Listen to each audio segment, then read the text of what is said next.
sabemos que existen hormonas hipofisiarias, sabemos que existen hormonas hipotalámicas y hormonas ováricas, que, bueno, entre todas, con su correcto funcionamiento, determinan el ciclo menstrual.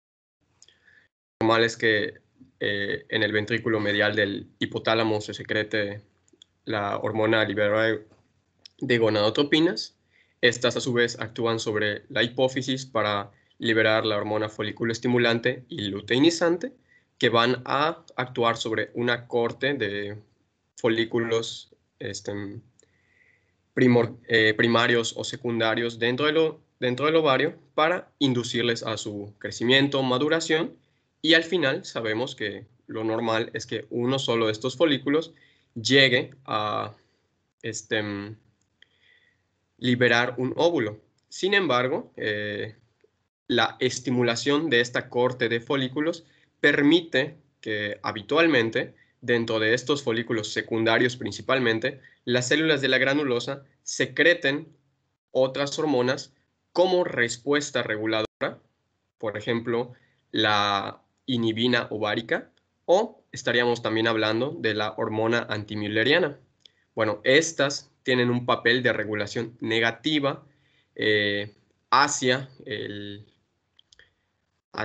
hipotálamo, ¿no? Entonces, cuando esta hormona llega al hipotálamo a nivel central, le dice, oye, mira, ya tenemos suficientes folículos estimulados, deja de producir hormona folículo estimulante.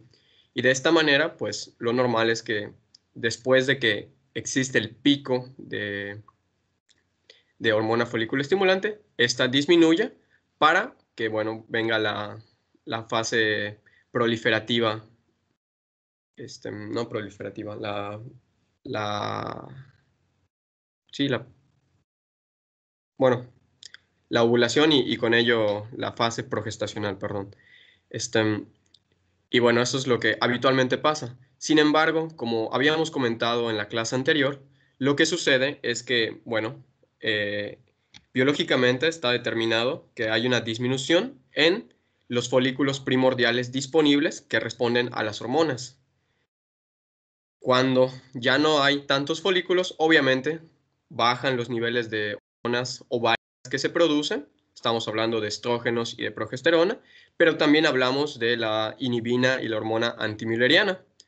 De modo que como ya no se ejerce ese control negativo sobre la folículo estimulante, pues esta se mantiene elevada constantemente. Y pues bueno, es lo que habíamos platicado ayer en los cambios en la folículo estimulante en la perimenopausia. Por supuesto, la disminución de estrógenos trae consigo otros cambios y manifestaciones clínicas que en un momento vamos a ver y que tienen que ver con la mayoría de los riesgos que supone la menopausia. El 17-B-estradiol desciende entre 10 y 20 nanogramos por litro y bueno, este se utiliza como un marcador, no muy frecuente, pero un marcador a final de cuentas de esta etapa. Los andrógenos, por otra parte, no dejan de producirse, puesto que, bueno, habíamos visto que si bien las células de la teca interna son los que producen los anillos de estrógenos, estos no se convierten a estradiol, sino hasta que las células de la granulosa actúan sobre estos anillos.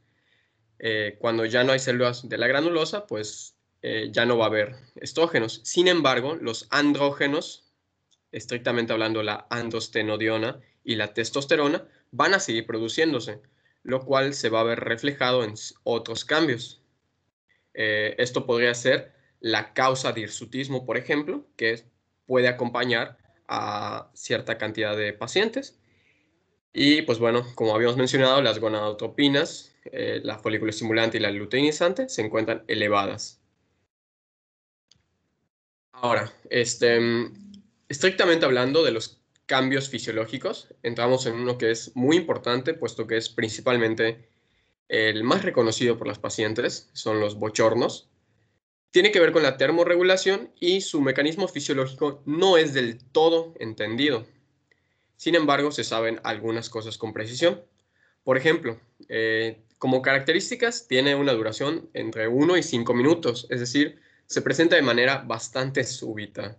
La temperatura, este me parece un dato un poco exagerado, pero no sé hasta qué punto puede ser real. Nunca he tenido la experiencia de hablar con una mujer que me comente esto.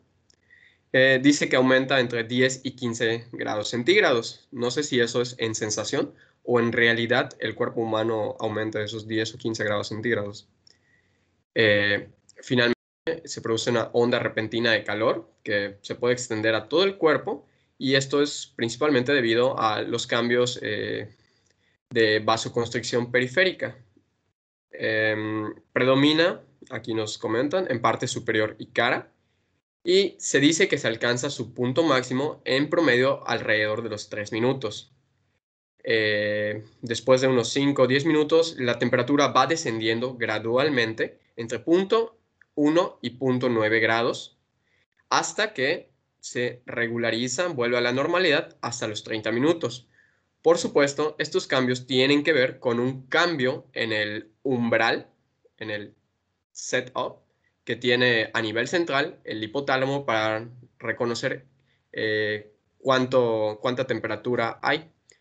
Y bueno, como acompañantes suele estar un aumento en la presión sistólica, aumento en la frecuencia cardíaca entre 7 y 15 latidos por minuto, lo cual va a generar palpitaciones, una sensación de disestrés de la paciente en que, oye, siento calor repentinamente, empiezo a palpitar más rápido, mi presión se eleva. Creo que esto pudiera incluso asustar a un paciente la primera vez que se presenta. La secundaria estaría la diaforesis después de la vasodilatación y vasoconstricción como respuestas. Y pues bueno, esta diaforesis se da para tratar de regular de nuevo la temperatura a nivel central. Y bueno, puede presentarse con palpitaciones, ansiedad, irritabilidad y pánico. Las hormonas tienen cierto papel dentro de estos cambios fisiológicos de la termorregulación. Están implicados los estrógenos, la noradrenalina y la serotonina. Cabe recalcar, por cierto, que los estrógenos van a ser el principal agente implicado en la mayoría de los cambios fisiológicos dentro de estas pacientes. Y pues bueno, su ausencia es lo que determina muchas veces el inicio de esta sintomatología. Por ejemplo, los estrógenos tienen fluctuaciones o una supresión rápida de las concentraciones y modulan receptores adrenérgicos del tipo alfa 2, pero también se sabe que los estrógenos aumentan la disponibilidad de los receptores hipotalámicos de serotonina. Es decir, cuando hay una disminución en los niveles de estrógeno, vamos a afectar también a la noradrenalina y a la serotonina. De modo que el cuerpo se va a hacer más sensible a la noradrenalina y menos sensible a la serotonina, lo cual también podría explicar los cambios en el humor. El aumento de la concentración de noradrenalina va a reducir el umbral diaforético. Por lo tanto, esto podría explicar parte de los cambios en la termorregulación. Y bueno, esto desencadena mecanismos en la pérdida de calor.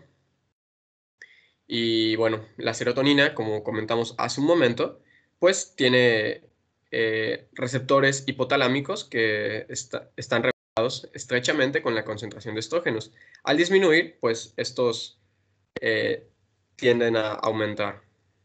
Y bueno, esto puede acompañarse de alteraciones en el sueño por la diaforesis que se presenta de manera nocturna y que, pues bueno, va a ser incómoda para los pacientes y va a condicionar que no haya un adecuado descanso. Otro de los cambios fisiológicos que tenemos que tener siempre en cuenta, pues son los cambios óseos, los que tienen que ver con el aumento en el riesgo de osteoporosis. Y bueno, podemos decir, el pico de la masa ósea se presenta alrededor de los 11 a 14 años. Sin embargo, la madurez es alrededor de entre los 25 y 35 años. La menopausia aumenta la reabsorción ósea de 2 a 5% por año.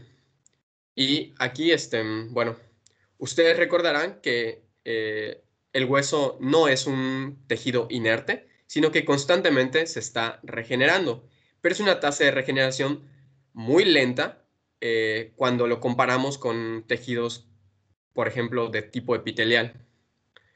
Eh, los osteoclastos tienen un papel en la reabsorción de la matriz ósea, que después los osteoblastos van a recubrir y van a regenerar para que el hueso se mantenga en condiciones.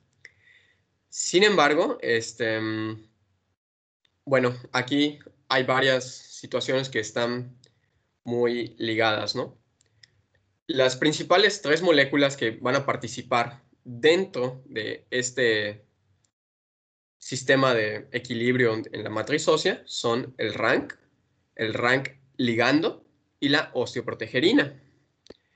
Ahora, en las mujeres premenopáusicas, en mujeres con un ciclo menstrual adecuado, la presencia de estrógenos limita la acción del RANK ligando. El RANK ligando es esta proteína amarilla, que no sé si se alcanza a ver, vamos a acercarlo. Es por aquí esta proteína amarillita que se va a unir a el RANK receptor propio de los osteoclastos. De modo que, pues bueno, se unen, activan a los osteoclastos y esos reabsorben la matriz. Sin embargo, acabamos de ver que la presencia de estrógenos limita la expresión del RANK ligando. Es decir, esta proteína existe en menor cantidad. Por lo tanto, la activación de osteoclastos y la reabsorción de matriz ósea es menor. Cuando sucede la disminución de estrógenos, hay un aumento reflejo de, el RANK ligando. El RANK ligando, a su vez, disminuye de forma competitiva a la osteoprotegerina, que pues es uno de los inhibidores de la reabsorción ósea. Y como consecuencia, tenemos una mayor tasa de reabsorción ósea, que pues bueno, va a determinar que el tejido óseo tenga menor densidad, mayor riesgo de fracturas y mayor riesgo de osteoporosis. Ahora, entre otros cambios cardiovasculares, en una mujer premenopáusica, de nuevo, esto tiene que ver con la concentración de estrógenos, la HDL, las proteínas de alta densidad, se encuentran elevadas. Y recordamos que pues esto es favorable para la salud, para que no haya tanto colesterol eh, en placas de ateromas distribuidos alrededor del torrente sanguíneo. Sin embargo, tras la disminución de los niveles de estrógenos, disminuye también la HDL y en consecuencia aumenta las LDL, que es el colesterol malo, y pues el colesterol libre en la sangre, lo cual pues de nuevo tiene un mayor riesgo cardiovascular. Y esto se puede ver cuando analizamos las tasas de presentación de placas de ateromas y infartos. Bueno, antes de los 45 años es superior en hombres, pero a partir de los 50, 55 años, estas tasas se empiezan a equilibrar.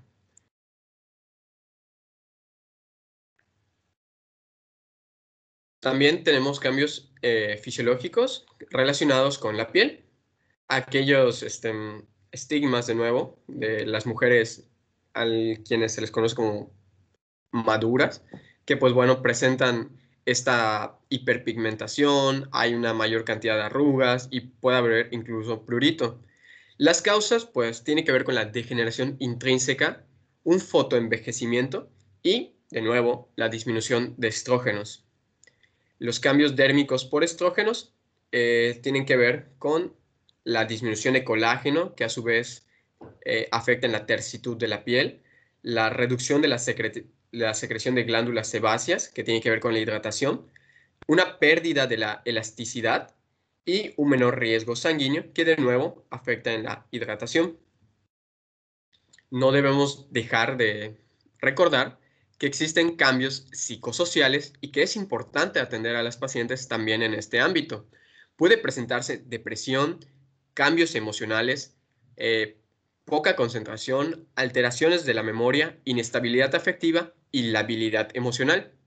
Esto es consecuencia de una disregulación de los niveles de estrógenos, que de nuevo, como vimos hace un momento, tienen un papel en la presencia de los receptores de serotonina, los receptores de adrenérgicos que tienen presencia a nivel central y que, pues bueno, pueden condicionar ciertas respuestas de tipo emocional, pero también hay que recordar que la paciente puede estar pasando por situaciones familiares, sociales, que tienen que ver con la edad. Por ejemplo, podríamos esperar que una mujer de 50, 55 años, si tiene hijos, pues esté atravesando por una separación de sus hijos, quizá por un divorcio. Bueno, siempre hay que tomar en cuenta estas causas sociales y familiares que puede traer la paciente consigo. Y además, el atravesar por los cambios propios de la menopausia, los bochornos, los cambios en la piel, el proceso de envejecimiento, puede tener cierto papel dentro de estos cambios psicosociales para la paciente. Todo hay que valorarlo. Eh, Finalmente, tenemos que considerar también los cambios que tienen que ver con el aparato reproductor. No podríamos dejar de pensar en ello. La clínica, pues, se puede ver como una atrofia vulvovaginal con sequedad, puede haber irritación si la hidratación no es adecuada, puede haber dispareunia al momento de tener relaciones sexuales o una disminución de la libido, de modo que la paciente ya no muestra el mismo interés por desarrollar su vida sexual. Y también podemos encontrar infecciones recurrentes. Además, debemos recordar que debido a que estamos en un proceso de transición donde los ciclos se hacen irregulares, pueden haber embarazos no planeados, no deseados, puesto que la paciente, aún en este proceso de transición, tiene ovulaciones que son viables. Y pues bueno, si esta paciente pasa 2 meses en amenorrea y se está preguntando, oye, ¿qué pasa? Tenemos la obligación en estas pacientes, a pesar de su edad, de descartar un embarazo. Y pues también habría que asesorarla de esta forma para decirle a la paciente que pues no abandone su tratamiento con anticonceptivos en caso de que los esté tomando, a pesar de que vea la amenorrea, puesto que pues, todavía no va a ser seguro practicar una vida sexual sin métodos de protección y de planificación familiar. Aún no va a ser seguro. Bueno, en la exploración física podemos encontrar paredes vaginales encogidas, aplanadas, con mayores rugosidades, un pH vaginal más alcalino, que de nuevo va a ser causa de que las infecciones vaginales se presenten con mayor frecuencia. La vagina la podemos encontrar de color rosa claro, y va a haber disminución en la relación de las células superficiales y basales, de modo que el endometrio ya no se va a producir con tanta abundancia como en épocas pasadas, ¿no? Ya no es lo mismo, hay un proceso de atrofia evidente. Y bueno, los vasos sanguíneos se contraen y pierden flexibilidad. Ahora, siguiendo con estos cambios fisiológicos, pues podemos encontrar ciclos anovulatorios, es decir, ciclos en los cuales no hay ovulación, atrofia endometrial, y por ultrasonografía, lo normal es que el endometrio se encuentre con una densidad menor a 4 milímetros. Este, este espesor endometrial lo podemos ver en esta imagen. Creo que este sería el contorno del endometrio, que se ve aplanado, delgado, y aquí lo que estoy contorneando pues sería el cuerpo del útero como tal. Lo normal es que sea menor a estos 4 milímetros. Sin embargo, cuando es mayor, se considera inespecífico. No es que sea anormal, sin embargo, nos tiene que llamar la atención cuando se acompaña de un sangrado anormal en una paciente posmenopáusica. Y pues esto sería una indicación de una biopsia endometrial. O sea, Acá está. quiero comentar algo, Eric, no sé si puedas regresar eso, en donde está el ultrasonido. esta foto, no sé si se puede hacer como la hiciste hace un ratito grande, ándale. Lo que se ve blanco en medio, lo que se ve negro es líquido. O sea, ese es, por esa razón se puede ver con facilidad el borde de arriba, que es esa orillita blanquita. Esto que está aquí, no se ve mi cursor, pero ándale, estos rebordes blancos, delgaditos, que tienen como interrupción, no está parejito, completamente blanco, ese es el endometrio. Y lo del medio negro es líquido dentro de la cavidad uterina. Los rebordes blanquitos son exactamente, ese es el endometrio adelgazado, irregular, plano. De hecho, está delimitado acá por esta sombra negra que está en medio, que es líquido. Entonces, este tipo de casos son los que ameritan biopsia.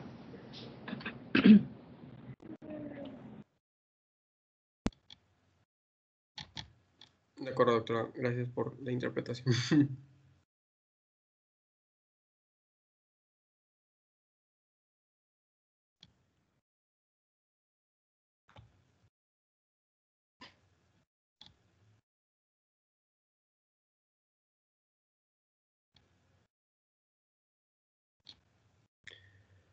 Bueno, continuando con más ultrasonidos. Acá tenemos otra comparación entre dos imágenes. Esto sería un cambio entre un óvulo que presenta estas cavidades, pues en realidad son folículos que están anecoicos y que, pues bueno, en un óvulo que todavía tiene, perdón, en un ovario, ¿qué estoy diciendo? En un ovario que todavía tiene folículos disponibles, se va a ver de esta manera, ¿no? Todavía vamos a tener folículos capaces de madurar, de crecer. Estos están rellenos de un líquido antral, que pues bueno, va a ser lo que determina el tamaño, el crecimiento de los folículos. Y de este lado tenemos la comparativa con un ovario atófico, en el cual, pues bueno, en una paciente posmenopáusica ya no encontramos la presencia de estos folículos, ya no hay estas cavidades rellenas de líquido y bueno, este sería el hallazgo típico, más pequeño y pues con un tejido un poco más denso de tipo fibrinoso, es lo que podremos encontrar.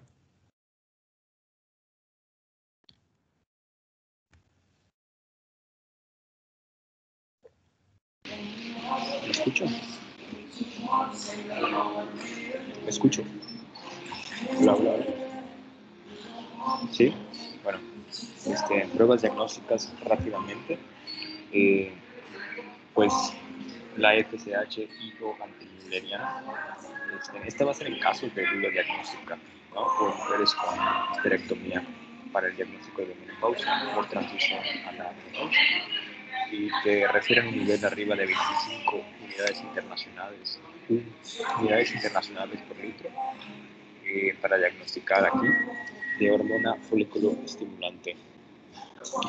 No sé qué tan frecuente sea alguna de estas, doctora, y me gustaría saber igual en cuál se utiliza, ¿no? Porque es que esto es integral. Esta es una parte, pero igual te piden, por ejemplo, citología, perfil de lípidos, glucosa sérica, la mastografía basal, por lo menos un año antes, ultrasonido pélvico, examen general de orina, TSH sérica y densitometría ósea en pacientes de mayores de 60 años, porque como ya comentó Eric, pues la densidad ósea tiende a disminuir conforme va disminuyendo los estrógenos.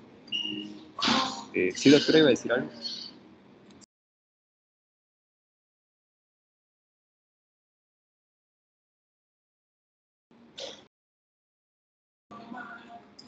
¿Me escucho?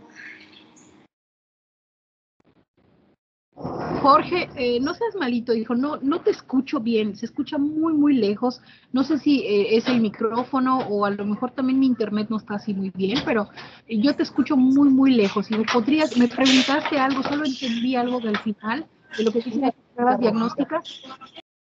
Ya, ahora sí me escucho o tampoco. A ver, denme un momento, porque creo que mi micrófono está fallando. 10 segundos, a ver.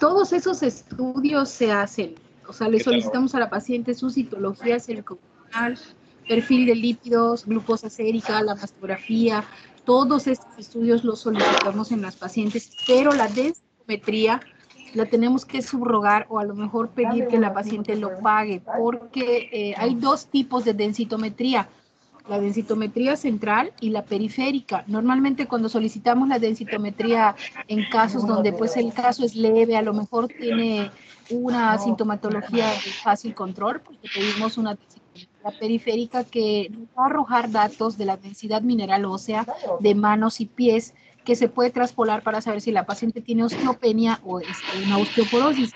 Si sale la densitometría periférica, entonces solicitamos la densitometría central, que es la que evalúa la densidad mineral ósea de la columna, de los huesos largos, y esa es la que nos da el diagnóstico final. O sea que sí podemos hacer como que un tamizaje en algunas pacientes de bajo riesgo con la densitometría periférica. Cuando tenemos una paciente que tiene pues, datos sugestivos, de una osteoporosis, entonces pedimos la densitometría central. Es la que evalúa columna vertebral, fémur, húmeros, huesos largos, grandes. No sé si esa era la pregunta. ¿Me escucho ahora? Cambié de micrófono. ¿Me escucho ahora? Sí te escucho, Jorge. Pero mejor que hace sí. rato. Ok. Entonces la densitometría no es como tal. Te escucho mejor. Ok. O sea, sí lo solicitamos, sí se puede pedir la densitometría, pero inclusive dependiendo también de la edad de la paciente y de sus datos clínicos, con una densitometría periférica es más que suficiente, que es un poquito menos cara que la densitometría central. Esa cuesta alrededor de 4 a 5 mil pesos, si es que no más. Tengo entendido que por decir en los meses como octubre, noviembre, hay descuentos muy importantes en la clínica de Mérida. De hecho, para que ustedes sepan, no me pagan nada por decirlo, así que de todos modos es para que ustedes sepan, este tipo de estudios son muy costosos, son muy caros, pero la densitometría periférica es menos costosa que la central y con esa es suficiente a veces para establecer un diagnóstico cuando hay una deficiencia mineral ósea que nos aporte el diagnóstico a lo mejor de una osteopenia. Si sale con datos sugestivos de osteoporosis, pues no nos va a quedar más remedio que pedir la densitometría central. Pero es de los estudios que cuestan un poquito, que tenemos que evaluar si realmente vale la pena solicitarlo o no. Ok, doctora. ¿Le podemos seguir? Sí, continuamos. Adelante.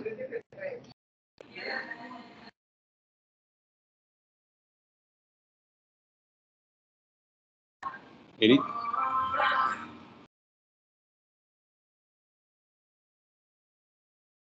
Gracias. Bueno, pues aquí como ya hemos mencionado, ya ha mencionado mi compañero Eric, pues empieza en la perimenopausia, ¿no? Que es el periodo, pues como su nombre lo dice, y tiene su intensidad máxima en la menopausia. Pues esto es redundante, entonces no lo vamos a tocar. Síntomas vasomotores, ya los hablamos, alteraciones menstruales, disminución de la libido, cambios neurológicos centrales. En la siguiente, por favor. Pues la clínica a medio plazo, sí vale la pena mencionar algunas cosas, como por ejemplo puede haber alteraciones urogenitales, ¿sí? Debido a la carencia de estrógenos, pues no hay desarrollo completo de todas las capas celulares del epitelio vaginal.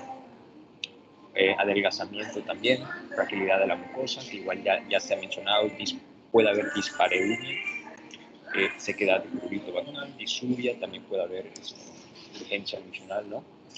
E incontinencia urinaria. También aumenta el riesgo de enfermedad cardiovascular porque pues, los estrógenos tienen un sistema protector sobre el sistema cardiovascular y pues cuando se retiran surgen algunas cosas. Clínica tardía, osteoporosis, ya sabemos por qué, ya vimos la fisiopatología incluso, dolor articular también. Y sí, siguiente. Otros síntomas, pues obviamente el declive de la fertilidad, ¿no? Se inicia a partir de los 30 años y disminuye a partir de los 35 y sufre una caída muy brusca después de los 40. Por eso es que después de los 40 años no es recomendable, si eres mujer, pues tener embarazos, ¿no? Por probable complicaciones fetales, malformaciones anatómicas e incluso genéticas. Aquí lo dice de hecho, un aumento de abortos espontáneos, anomalías cromosómicas y complicaciones obstétricas. Es fisiológico esto. Se observa incremento continuo de la FSH y una disminución de las inhibinas, y pues hay cambios en la piel, como ya hemos hablado. Siguiente. Pues hay tratamiento para esto, ¿no? Entonces hay tratamiento hormonal y hay no hormonal. El hormonal, pues obviamente lo que queremos hacer es sustituir, sustituir estrógenos y o progestágenos. El no hormonal sería inhibidores de recaptura de serotonina y norepinefrina, clonidina, gabapentina o veralpirida. Entonces, ¿cuál de estos? Pues de primera línea, tratamiento hormonal, o no hormonal cuando haya contraindicación solamente, ¿no? El considerar la posibilidad de terapia hormonal debe incluir otras estrategias complementarias, obviamente, como el estilo de vida. De hecho, el estilo de vida debería ser lo primordial. Sin embargo, pues obviamente como esto es una entidad fisiológica, también se necesita la terapia hormonal. Sin embargo, el estilo de vida sí repercute bastante en la alimentación. A eso me refiero con el estilo de vida, al ejercicio, a los hábitos de comportamiento y actitudes como el fumar, consumo de alcohol. La terapia hormonal combinada, que quiere decir que es estrógeno y progestágeno, en mujeres con útero íntegro, para reducir el riesgo de hiperplasia o cáncer de endometrio.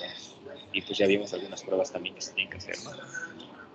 Aquí me gustaría saber cuál es el que se utiliza más, y pues porque esto vendría siendo casi lo mismo. ¿Puedes pasar a la siguiente, por favor? Porque hay la etapa combinada y aquí hay algunos tratamientos hormonales combinados, ¿no? Entonces no sé si se utiliza o cuál es el que más se utiliza en combinados o simples. Y aquí hay aquí hay múltiples. Sí. Ajá. Bueno, normalmente cuando damos, mira, estos trastornos en la mujer, por así decir, que todavía siguen viendo su menstruación, pero que tienen irregularidades, entonces cuando manejamos los cíclicos.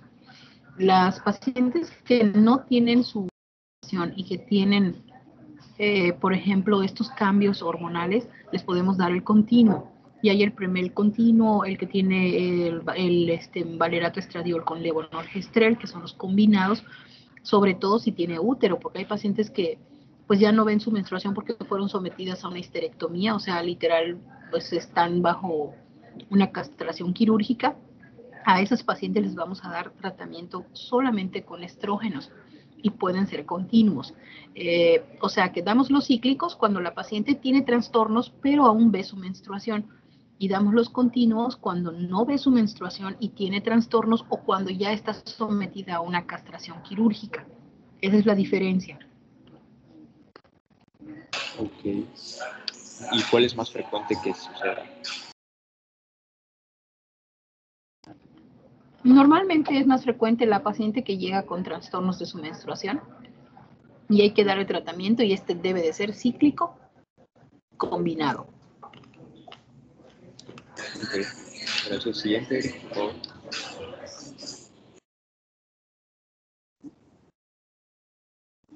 La medroxiprogesterona lo que hace es atrofiar el endometrio. Entonces, va a reducir la cantidad de los días del sangrado y va a corregir los ciclos para que siga habiendo su menstruación hasta que por naturaleza cese la menstruación. Entonces, uno de los mejores aceptados es el que tiene medroxiprogesterona. Aquí nada más hay que estar pendiente y vigilar porque algunas pacientes pueden tener caída del cabello y eso obviamente pues no les gusta mucho, hace que abandonen el tratamiento, entonces eso hay que evaluarlo porque pues la gran mayoría de los pacientes tienen sobrepeso, entonces sí hay que estar pendiente también de esos datos o de esos datos adversos, ¿no? Efectos secundarios del medicamento. Sí, de hecho ahorita vamos a hablar de algunos de los aspectos adversos. ¿Puedes pasar al siguiente. Pues aquí más que nada están las funciones, ¿no? Y algunos síntomas vasomotores del no hormonal. La clonidina, que es una agonista receptora del grupo A2. La gabapentina, la alfametildopa y la pelirgal. No sé qué es frecuente utilizar alguno de estos medicamentos, doctora.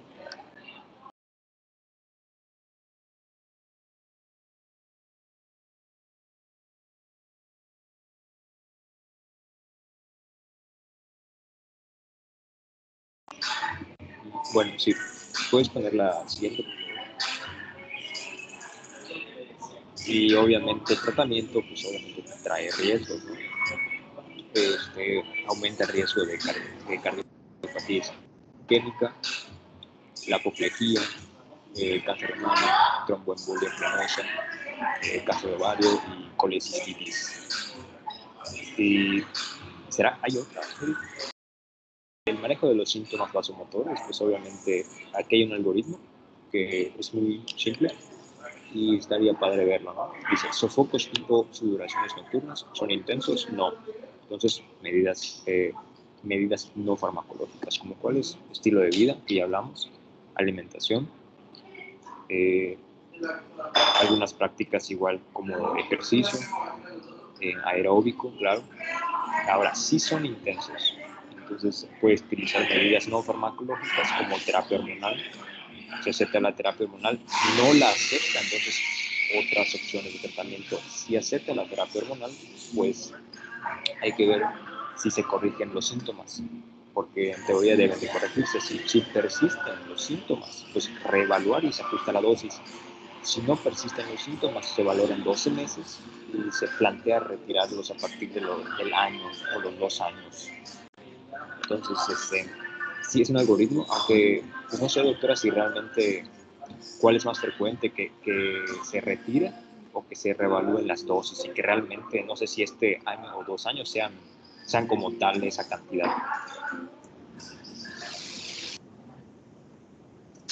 Normalmente se reevalúa, o sea, se modifica la dosis y se espera por lo menos 3 meses para ver si hay alguna corrección y después se continúa. El tratamiento va a durar el tiempo que la paciente pueda, es más que nada ayudarla a que atraviese esta etapa y se equilibre su sistema hormonal, ¿no? O sea, entonces es revalorar. Si no persisten los síntomas y se equilibra todo y no hay ninguna molestia, puede continuar con el tratamiento 2, 3, 5 años.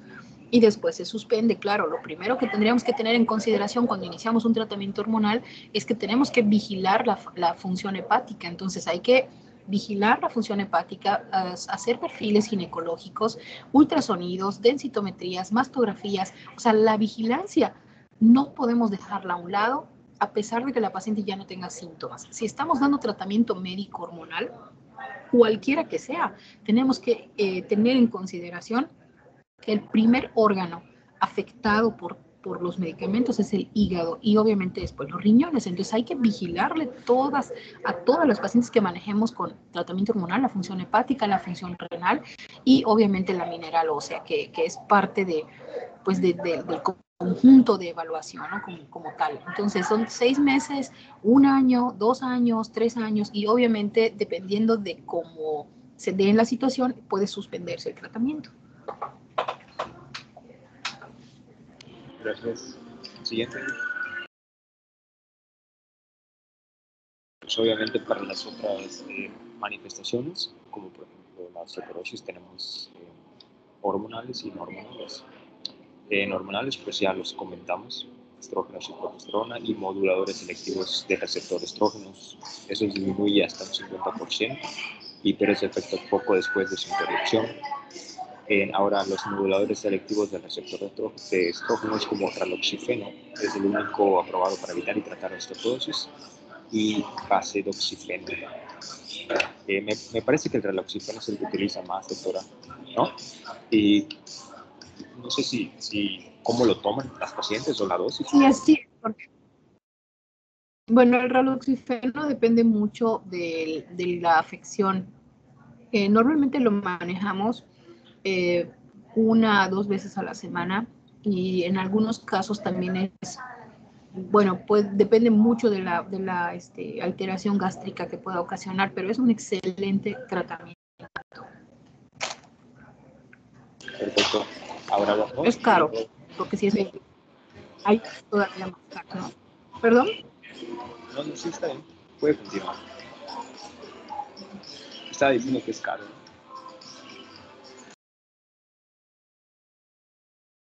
Sí, es costoso. De hecho, hay uno que es todavía más costoso, pero este medicamento, digamos que se puede conseguir a un buen precio todavía, lo podemos manejar hasta 1 vez a la semana.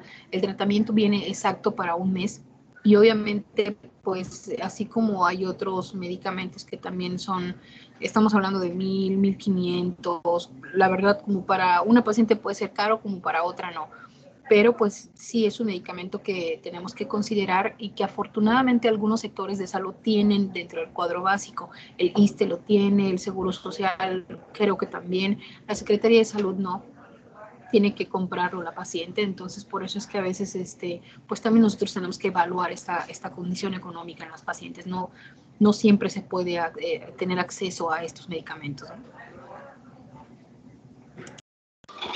¿Y cómo le hacen entonces, doctora, como por ejemplo con las personas que sí lo necesitan, pero, o sea, ahí no lo comprarían porque se utilizarían otro tipo de terapia?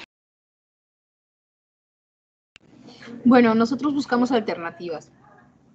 Cuando la paciente puede comprarlo porque le damos la receta, pues obviamente el control ya corre a cuenta de la paciente, o sea, ella hace el gasto. Cuando tenemos a veces donaciones, porque a veces nos llegan a nosotros donaciones de medicamentos de algún laboratorio, pues los reservamos para esas pacientes, y a veces las ayudamos con las primeras dosis, pero sí es necesario que ellas tengan que pagarlo. En el ISSSTE pues es diferente, ¿no? O sea, lo tienen como parte del cuadro básico y se los dan a las pacientes sin problema todo su tratamiento. Ok, perfecto. No hormonal, pues inhibe los glifosonatos, por ejemplo, el denosumab y la calcitonina, pues inhiben la resorción ósea, y los que aumentan la resorción ósea es la hormona paratiroidea. Sencillamente, Eric. Ahora, no farmacológico como cuál, ¿no? Vitamina D, calcio, la dieta, alimentación y actividad física. En calcio se recomienda 1,000 miligramos por día a los 31 50 años, 1,200 miligramos por día a los 50 años. La vitamina D, posmenopáusica, sin riesgo, ¿no? 600 unidades internacionales y 800 en mujeres posmenopáusicas con riesgo o mayores a 70 años. Alimentación, dieta alta en proteínas, 46 gramos diario, y actividad física, ejercicio aeróbico o de resistencia. ¿Por qué ponen de resistencia? Tiene una función específica la actividad física, y más si es de resistencia. Los osteoblastos, cuando son sometidos a presión y acicalamiento, empiezan a generar matriz ósea. Entonces, tú al hacer actividad física, por así decirlo, no es que vayas a quedar con huesos fuertes y que vayas a recuperar el estado fisiológico, pero sí aumenta, obviamente, en algunos estudios se ha visto que previene el degeneramiento óseo. La alimentación, pues ya sabemos, dieta normal, como por ejemplo con calcio, algunas proteínas para ayudar a la matriz celular. Estamos compuestos de proteínas sintetizadas por genes, y la vitamina D, pues estas son, me parece que son inyecciones, doctora. ¿O iba a decir algo? ¿Cuál, hijo? La vitamina D, si se Sí, o utiliza. sea, es que pensaba ahorita. Sí, sí se utiliza en la gran mayoría de los casos. La vitamina D es un facilitador para calcio. Entonces, no solamente es dar calcio, sino también dar complejo vitamínico como es vitamina D, magnesio. De hecho, el calcio, pues obviamente no lo podemos manejar por mucho tiempo, sobre todo si pues la función renal es muy adecuada, ¿no? O sea, si vamos a dar calcio, tenemos que cuidar la dosis. De hecho, esta estás manejando es la última modificación que se ha hecho, porque hay que cambiar la dosis dependiendo también de la edad y de la absorción o la capacidad de absorción que tenga, porque puede facilitar la formación de líquidos a nivel renal. Eso es uno. Y dos, yo quería agregar esto de la actividad física aeróbica o de resistencia. No sé, bueno, ustedes saben mucho de esto tal vez. El CrossFit es una de las actividades, algunos ejercicios de CrossFit están indicados para este tipo de casos, aunque suene así como que cómo va a ser, ¿no? Pero es muy cierto lo que comentaste, porque puede ser que el osteoblasto pueda, en vez de destruir, pueda fomentar la formación de lo que vendría siendo la matriz ósea y obviamente favorecer o evitar que el hueso se destruya, y obviamente pues es algo que puede ayudarnos en este tipo de casos, ¿no? Sí, doctor. Aunque sí, saben, es un poquito a veces complicado, por ejemplo, decirle a alguien que haga ejercicio y que de esta manera sus huesos van a estar. Un ejemplo muy fácil es mi madre, ¿no? Pues, ella cae en esta categoría de lo que estamos hablando el día de hoy, pues por su edad y todo. Y sin embargo, si tú le dices a alguien que mientras, o sea, digamos que haga ejercicio aeróbico, que camine, porque al hacer se escucha un poquito como agresivo, ¿no? Que el hueso haga cizallamiento o que de verdad genera matriz extracelular. Es como pensaría en las pacientes, o al menos con las personas que yo he interactuado, y no solamente mi madre, es como una paradoja esto que les estás diciendo, ¿no? Porque al hacer ejercicio, tú gastas, las personas piensan que gastas, así entre comillas, que gastas hueso, ¿no? Y realmente, pues, no es así. Era un comentario más, es más que nada ver cómo decirlo, No, está bien. Así es. O sea, ¿cómo podemos nosotros abordarlo en la consulta? El detalle aquí es que nosotros tendríamos que bajar muchas veces al nivel cultural de las pacientes para poderles explicar que el hecho de que tú estimules al hueso y a las articulaciones no necesariamente es para deteriorarlas, sino que es para estimular el crecimiento y la formación del hueso, porque a nuestra edad los estrógenos ya son más que nada los que circulan en la sangre en la mujer de esta característica, de esta patología que es, bueno, no una patología como tal, ¿verdad? Pero que están dentro del climaterio, realmente es un estrógeno débil. No es el estradiol que normalmente circula en las mujeres jóvenes, ¿no? Entonces, como es un estrógeno muy débil, realmente no favorece nada, al contrario, más que la destrucción del hueso, ¿no? Entonces, podemos explicarle a las pacientes que a lo mejor, pues como ahorita es costoso todo, podemos decirles que a lo mejor cuando vayan a un lugar de entrenamiento de este tipo, pues expliquen exactamente qué actividades pueden hacer por su condición física. Y como todo, o sea, no es que lleguen y ya empiecen a hacer, ¿cómo le llaman? Burpees, o que empiecen a hacer alguna actividad del ejercicio este de CrossFit de entrada, o sea, es poco a poco y prácticamente creo yo que inclusive los que trabajan ahí saben qué actividades pueden hacer las pacientes o las personas que están ya en la tercera edad o que tienen esta alteración ósea, ¿no? O sea, esta patología como tal, como la osteoporosis. Adelante. Sí, sí es, gracias. Igual la vitamina D, quería comentar que igual puede ser, no sé qué usted opina, doctora, sobre pues tomar el sol. Se sabe que aumenta la reabsorción de calcio, ¿no? No sé si a veces se va. Lo que hace el sol es Siguiente, estimular. Así es, la conversión de vitamina, la absorción de la vitamina D y su metabolismo facilitan la absorción del calcio. Entonces, sí es bueno. Es muy sano de vez en cuando salir y que nos dé el sol. De hecho, diario debería ser.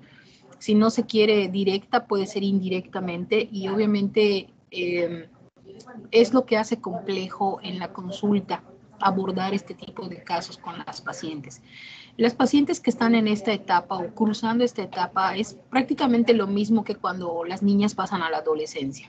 Es una etapa más en nuestras vidas como mujeres, entonces tenemos que comprenderlas, tenemos que no darles noticias así de golpe para asustarlas, sino tal vez aquí suena chistoso, pero a lo mejor en este tipo de casos sí vale la pena que las estemos viendo pues seguido, porque más que nada porque necesitamos enseñarles, ¿no? O sea, a que esta es una etapa nueva en la vida, que hay que cuidarse más, que sí se puede tener una vida pues equilibrada, sana, de acuerdo a qué tanto se apeguen al tratamiento. El tratamiento que ustedes mencionaron, hormonal, existe también una alternativa que es la fitohormona, en particular los fitoestrógenos de las plantas, obviamente. Hay fármacos que son o están encaminados a manejar nada más las alteraciones como las vasomotoras, y obviamente esto puede ayudar un poquito a que mejore el estado de ánimo de las pacientes, a que mejore pues a lo mejor su calidad de vida, pero obviamente como en todos los casos se requiere también del apoyo multidisciplinario, en este caso el área de psicología, el área de nutrición, tenemos que apoyarnos en estas dos especialidades, sobre todo la psicológica, porque aquí pues tendríamos que apoyar más a la paciente a entender su situación, su edad, y obviamente pues si hay algún trastorno de fondo que pueda complicar el climaterio, pues también dar manejo y dar tratamiento. No podemos hacerlo a un lado solo por el climaterio. Y obviamente existen alternativas de manejo, ¿no? O sea, en el caso en el cual la paciente, por ejemplo, tenga algún trastorno como dislipidemias, pues podemos manejar algunos fármacos como, por ejemplo, no sé si conocen el Mencifem, que es simicífuga racemosa, es parte del tratamiento alternativo por fitoestrógenos que nos ayudan, o bueno, ayudan a las pacientes a mejorar ese desequilibrio y que sus bochornos ya no se presenten, que ya no lloren tan fácilmente, que puedan descansar, que puedan dormir. Y si son pacientes que no tienen ningún problema con el control de lípidos, pues pueden tomar el aclimafel, que es otra opción de manejo. En el caso de las pacientes, pues explicarles que muchas veces las fitohormonas pueden dar un poquito de taquicardia, pueden generar un poquito de irritabilidad, pero solo son las primeras dosis, después ya prácticamente no genera ningún efecto secundario. Entonces es saber que también podemos manejar este tipo de tratamientos alternos que a lo mejor pues puedan ayudar a que la paciente pueda atravesar esta etapa y acostumbrarse o adaptarse más fácilmente, ¿no? Perfecto. Es muy necesaria la participación de la pareja. Sí. Es de verdad fundamental que el esposo apoye, que los hijos apoyen, que, bueno, si es una pareja hetero, si es una pareja, por decir, tienen una pareja mujer, pues también hablar con ella, y obviamente esto es muy fundamental, que la paciente entienda, pueda adaptarse a estos cambios en su vida. Es muy delicado, requiere mucha paciencia, tanto de nosotros como médicos, como ellos como pacientes. No va a aceptar el tratamiento una paciente que no ha entendido bien cuáles son esos cambios que pueden llevarla a lo mejor a una fractura de fémur, o a lo mejor alguna lesión neurológica importante. O sea, esto es importante. Si la paciente no lo entiende, no lo va a aceptar y no se va a dejar ayudar. Es muy difícil. Por eso nosotros tenemos que tener el conocimiento, la paciencia y la forma de cómo a decírselo o hablar con las pacientes. Todo depende de cómo la mujer pueda a lo mejor aceptar esa ayuda, ¿no?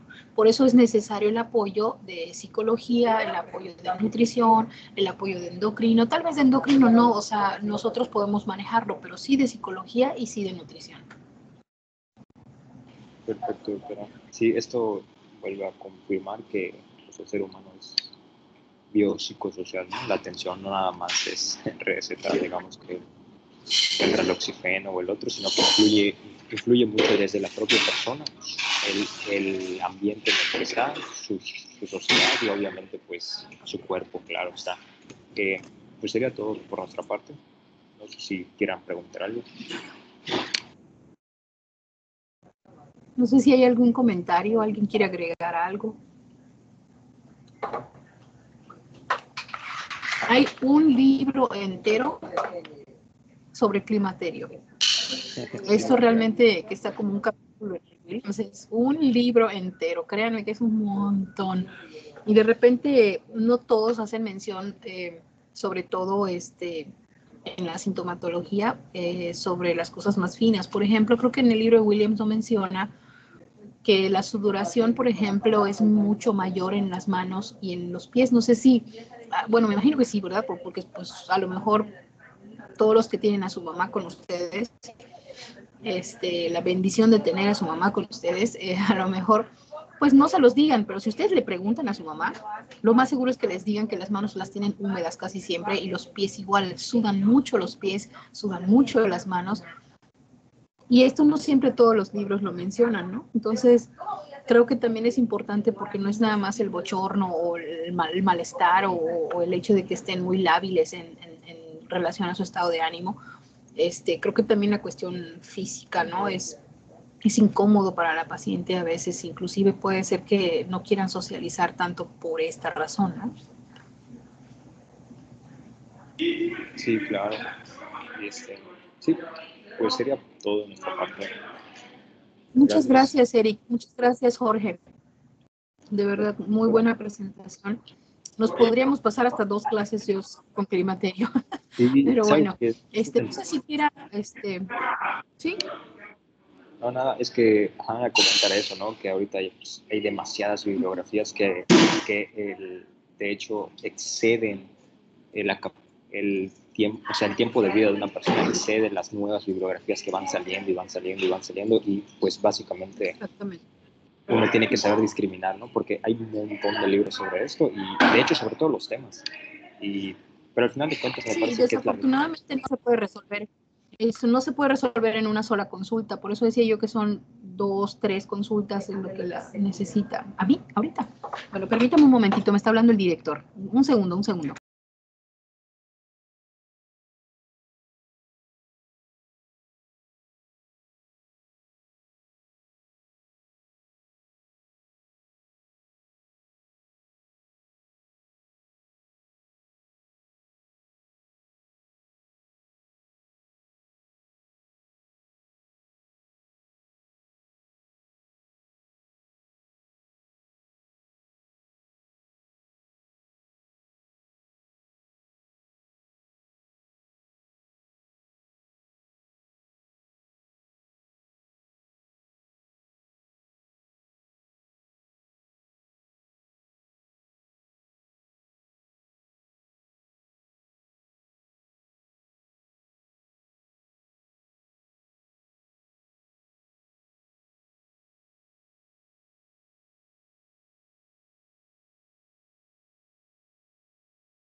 Hola, jóvenes. Perdón, acabo de colgar con el director del hospital.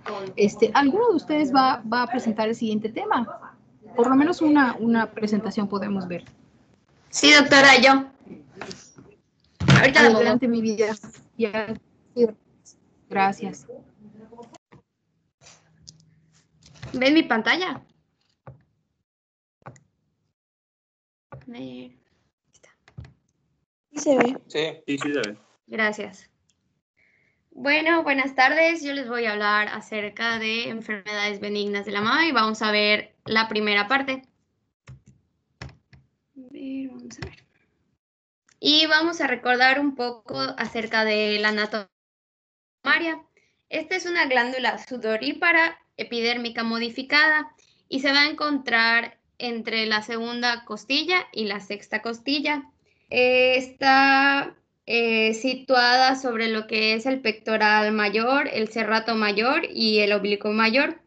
Es muy importante mencionar que de la mama, en el cuadrante superexterno mayor, va a tener la mayor cantidad de tejido glandular y por lo tanto este va a ser el sitio de mayor localización de los carcinomas mamarios. La mama va a mantener esta posición por el ligamento suspensorio de Cooper, que es una fascia fibrosa que va a discurrir entre la piel hasta la aponeurosis del pectoral y nos va a proporcionar un armazón fibroso que va a sostener, como había mencionado, al lóbulo mamario.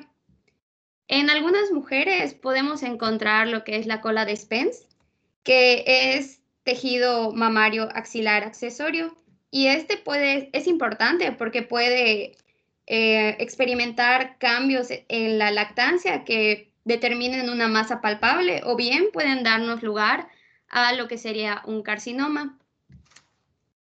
Con respecto al drenaje linfático de la mama, tenemos que este va a provenir del sistema dérmico, del interlobular y del prepectoral. Se van a conectar todos y van a desembocar en los ganglios axilares. Y después de esto vamos a recordar un poco de lo que es el sistema ductal de la mama.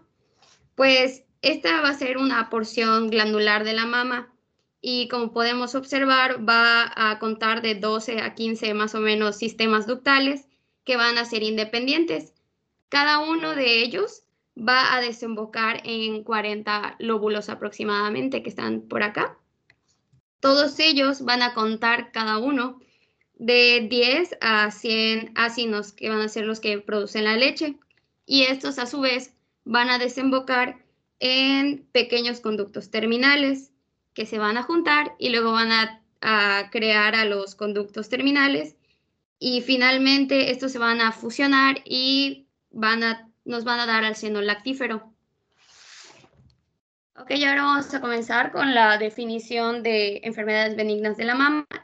Van a ser alteraciones en el tejido mamario y estas van a tener la particularidad de que no tienen la capacidad de diseminarse. Van a responder a mecanismos de tipo hormonal, pueden ser factores externos y van a crearnos un conjunto de signos y síntomas variados, entre los que podemos encontrar el dolor mamario, algún tipo de masa o nodularidad, turgencia, irritabilidad, secreción y descarga por el pezón y o inflamación e infección que vamos a ver a lo largo de esta exposición. En algunos casos, estas enfermedades benignas de la mama pueden elevar el riesgo de patología mamaria benigna. Por lo tanto, la GPC nos recomienda realizar una historia clínica completa que va a estar enfocada a identificar los factores de riesgo para identificar la patología mamaria. Asimismo, se recomienda que el inicio del examen médico mamario se debe de iniciar a partir de los 19 años. Estas enfermedades van a estar presentes en más del 50% de las mujeres después de los 20 años. Va a ser más frecuente en edades jóvenes y van a incluir a los tumores benignos, algún tipo de trauma, mastalgia e infección. Y tenemos esta siguiente clasificación que nos apareció igual en la GPC, que clasifica a estas patologías en lesiones proliferativas y no proliferativas. Entre las no proliferativas que nosotros vamos a ver, vamos a ver hoy quistes y fibroadenoma. Entre las lesiones proliferativas vamos a ver algunos de los papilomas intraductales, y en las lesiones proliferativas con atipia se encuentran hiperplasia lobular atípica e hiperplasia ductal atípica. ¿Y cómo vamos a hacer esto? Bueno, nuestra herramienta básica aquí en estos momentos cuando tengamos al paciente, pues obviamente va a ser la historia clínica, exploración clínica mamaria. A través de ella podemos ver, por ejemplo, durante la inspección, si hay alguna depresión, cómo está el pezón, si está retraído, si existen cambios en la piel. Asimismo, si hay presencia y características de algún tipo de secreción del pezón, o si realizamos, si checamos la mama y encontramos algún tipo de tumor, pues podemos como que reportar dónde está este tumor. Y esta como que la ubicación del tumor se va a hacer según la carátula de un reloj. Como ven a la derecha abajo, así como si fuera un reloj literal. Y entonces a través de esto podemos como que reportar dónde estaría este tumor. Este tumor se va a medir con regla y se va a reportar como que de la distancia del centro del pezón hasta el centro del tumor hay tantos centímetros y el tumor mide tantos centímetros. Pero pues obviamente esto no nos va a decir si pues este tumor es sólido o quístico o si es benigno o maligno. Solo nos va a reportar pues la presencia. Por lo tanto, tenemos que complementar esta exploración física con mamografía, ultrasonido, resonancia magnética u otros estudios dependiendo de la situación. Existen dos tipos de mamografía: la mamografía de cribado y la mamografía diagnóstica. La mamografía de cribado va a ser aquella que va a tomar proyecciones oblicua, lateral y cráneo-caudal, que son como que las habituales, y se van a realizar en pacientes de 35 años de edad, en cualquier mujer con un riesgo normal de cáncer de mama, y a partir de los 40 años, esta mamografía de cribado se debe repetir cada año. Con respecto a lo que nos van a reportar de estas mamografías, pues se van a dar los resultados en BRADS. Estos nos van a ayudar a estandarizar la confusión en la interpretación, a aclarar recomendaciones del manejo y a facilitar el monitoreo posterior. Podemos encontrar diferentes tipos de calcificaciones mamarias, mamografías. Algunas de ellas, esto es el SEGO, menciona las calcificaciones benignas que pudiéramos encontrar son las vasculares, la colaliforme, liponecrosis, comedomastitis o en sedimento. Y en las calcificaciones sospechosas de malignidad están las amorfas, pleomórficas, que sean finas, lineales o ramificadas. Esto es un ejemplo de una calcificación típicamente benigno en forma de palomita de maíz, y mencionaban que casi siempre es indicativo de un fibroadenoma, y sí se ven como que la formita de la palomita de maíz. Estos son los resultados que nos van a reportar. Existen 6 categorías. Categoría 0 se van a necesitar otras proyecciones o bien una ecografía. Se recomienda aquí evaluación adicional mediante una mamografía o ecografía. Con respecto a la categoría 1, no se van a identificar anomalías. Por lo tanto, tendríamos que realizar un cribado después de un año. Con que el aspecto no es completamente normal, esto es definitivamente benigno, y también vamos a realizar una mamografía de cribado un año después. La número 3 es quizá benigna. Por lo tanto, esta, como es quizá benigna, tenemos que repetir esta mamografía homolateral después de 6 meses. La categoría 4 se va a dividir en A, B y C, donde va a haber sospecha mínima de cáncer en la A, en la B intermedia y en la C moderada. Y en estas en estas y en las 5, que es como que casi certeza de que es cáncer, se va a necesitar una biopsia para confirmar el diagnóstico. Y ya la categoría 6, pues es un carcinoma comprobado con biopsia. Estas serían las biopsias que podríamos hacer, o bueno, que se hacen, que son la aspiración de aguja fina, que es la de la derecha, donde se extraen aglomerados de células epiteliales que se pueden interpretar bien como malignas o benignas, pero aquí no podemos hacer distinción en si estas lesiones son proliferativas o si son algún tipo de neoplasias fibroepiteliales o un carcinoma in situ. Y esta es la biopsia con aguja gruesa, Trucut. O sea, generalmente se utiliza más con el Trucut y pues ahí sí vamos a poder ver la arquitectura de la lesión. Y no sé si en las dos se utiliza anestesia local, doctora. O sea, en esta sí mencionaba, en la de Trucut sí mencionaba que necesitas anestesia y que tenías que hacer como que una incisión y te podías guiar con un ultrasonido para ver dónde está el tumor y sacar como pedacitos de él.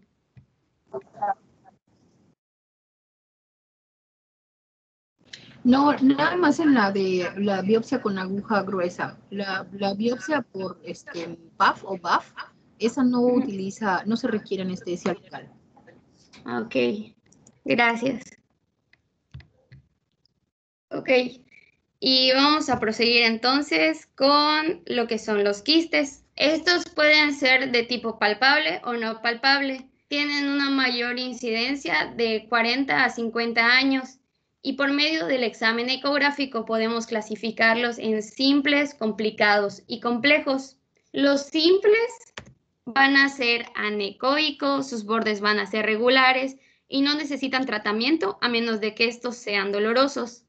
En los complicados tenemos ecos internos en la ecografía, todos se pueden aspirar, perdón, todos se deben de aspirar y es necesario cultivar el material cuando este es purulento o bien someterlo a un estudio citológico cuando existen características clínicas o imagenológicas preocupantes. Tenemos también a los complejos, estos van a presentar tabiques o masas internas en la ecografía que casi siempre son papilomas, pero es recomendable extirparlos. Ahora pasamos a los fibroadenomas. Estos son proliferaciones mixtas del epitelio y del estroma, por lo tanto no son considerados como que neoplasias verdaderas. Es el más frecuente y es estrógeno dependiente, lo que quiere decir que, por ejemplo, si está embarazada la paciente, pues obviamente van a aumentar.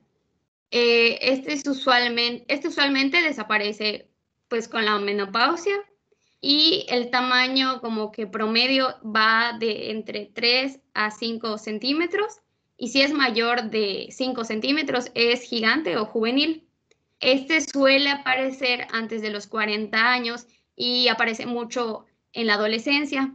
Su máxima incidencia va a ser en la tercera década de la vida. Generalmente doloroso, aunque a veces no, y puede causar crecimiento drástico unilateral mamario. En la mamografía y la ecografía, pues vamos a observar una imagen sólida bien delimitada y con un diámetro horizontal superior al vertical y sin sombra posterior, como podemos observar en esta imagen. Existen diferentes variedades de fibroadenomas. Está el gigante, el juvenil y el complejo. El gigante, pues como su nombre lo dice, pues va a medir más de 5 centímetros y puede distorsionar estéticamente la mama. El juvenil, pues va a ser en mujeres más jóvenes y crece muy rápidamente y se presentan hiperplasias glandulares. En el complejo, pues se mencionaba que está mayormente asociado o ven una mayor asociación al riesgo de cáncer de mama. Presentan quistes mayores a 3 milímetros de diámetro, adenosis esclerosante, calcificaciones epiteliales o cambios papilares apócrinos.